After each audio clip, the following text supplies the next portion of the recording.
Siku ya Kenya kukutana na Namibia kwenye uwanja wa Ulinzi Sports Complex Nairobi, duru ya pili ya kufuzu dimba la dunia. Mwalimu Mide Cheche anakuja na badiliko moja, Aida Akinyi akiweza kuanzisha kile kikosi kilichoanza kinasalia na utofauti mmoja tu.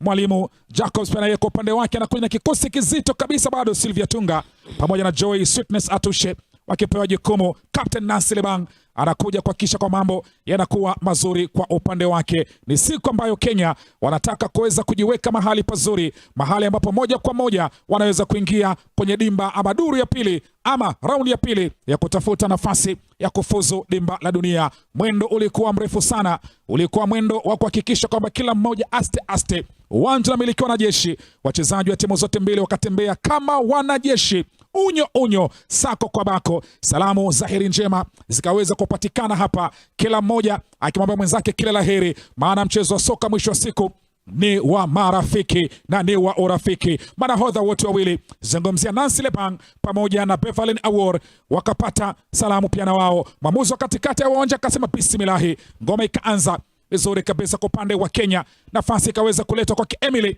Adhiambo, lakini shuti lake likawa ni la kumwagika nje, shuti ambalo halikumsumbua mlinda mlango mwite Sylvia Tunga. Na hii ili kuonesha ni kwa namna gani taswira ya mchezo itakavyokuwa, maana ni mapema mno. Kama walivyofanya mkondo wa kwanza, wanaanza kwa kutafuta mabao ya mapema, na si hilo tu, hata kona iliyopigwa baada ya hapo unamwona goalkeeper anahusika, lakini ili kuonesha ni kwa namna gani picha ya mchezo itakavyokuwa. Kona nyingine ikaletwa kwa manufaa ya Kenya, kichwa kikalia chake mchezaji Faith Boke, lakini ikawa haina madhara kwa Sylvia Tunga, na wakaingia tena Kenya pale katikati, mtu kageuzwa tena kawekwa chini, shuti likapigwa, lakini bado likawa linaingia kwenye mikono ya mlinda mlango Sylvia Tunga. Na ni kama hapa Junior Stars walikuwa wanawatongoza hawa Namibia, kwa sababu ni mapema mno, mashuti alikuwa anakuja moja baada ya jengine. Si kawaida wao kuanza kupiga mashuti ya mbali. Huenda Mildred Cheche alikuwa amemwambia huu mkondo wa pili tufanye kama tulivyofanya mkondo wa kwanza kwa kupata mabao ya mapema.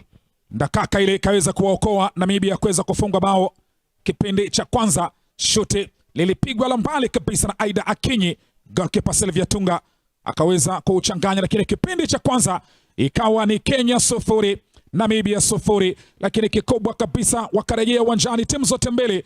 Mashabiki wakajua kwamba huu ndio ule wakati, akacheza na Nami Aurie, lakini hapa mali ikaingia kwake mchezaji Emily Adhiambo. Emily Adhiambo akaiweka mbele ya Brenda Acheng. Brenda Acheng akafungua mabao dakika ya 47 kipindi cha pili. Ujanja, maarifa na hekima waliotumia wachezaji wa timu ya Kenya, hili ni bao zuri sana. Ukiangalia maarufu ile split alioiweka kuwaweka mabeki kuchanganyikiwa. Goalkeeper alijaribu kutoka, lakini alikuwa ashachelewa na akauficha ule mpira chini pale kwenye nyayo zile zake. Kwa nini asishangilie kwa jinsi alivyoshangilia bao hili? Muhimu kabisa kutangulia. Brenda Cheng akaweza kufunga bola kwanza kwa manufaa ya Kenya, ikaanzwa nyuma huko, ikadokolewa pale, akavalishwa mtu kanzu. Emily Adhiambo dakika ya 54 akamdungua Sylvia Tunga baada ya kazi nzuri kabisa kuvalishwa kanzu mchezaji mwite Sherifa Kodi. Wanasema unamhongera na kumsifia mfungaji, lakini pia goalkeeper atakuwa na maswali hapa ya kujibu, kwa sababu ule mpira na umaarufu alioonyesha kipindi cha kwanza nilifikiri angeudokoa labda iwe kona, lakini hamna, laandikwalo ndilo huwa. Kenya hawakusitia hapo. Faith Boke akaipenyeza, miguso ikawekwa, akapewa Brenda Acheng, akageuka vizuri. Brenda Acheng akaipiga pale juu panapotagia kanga.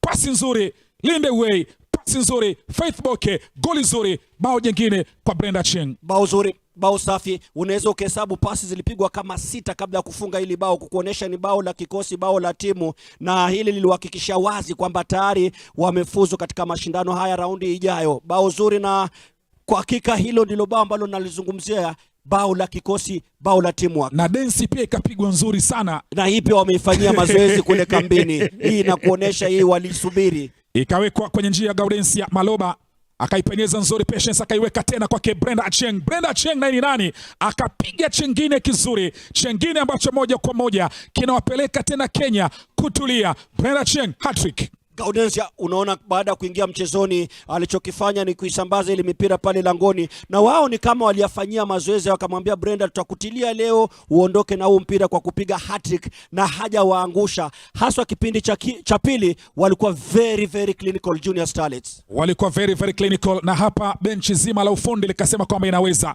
Kenya hawakusitia hapo, akaja mzima mwite mchezaji Patience Mwenda, akaipenyeza kwa Elizabeth Opio. Elizabeth Opio yeye kitu alichokifanya tu ilikuwa ni kupiga tu makasi, lakini cross ya kwake ile Gaudensia Maloba kichwa chake kikaenda mvage kikakaa nje.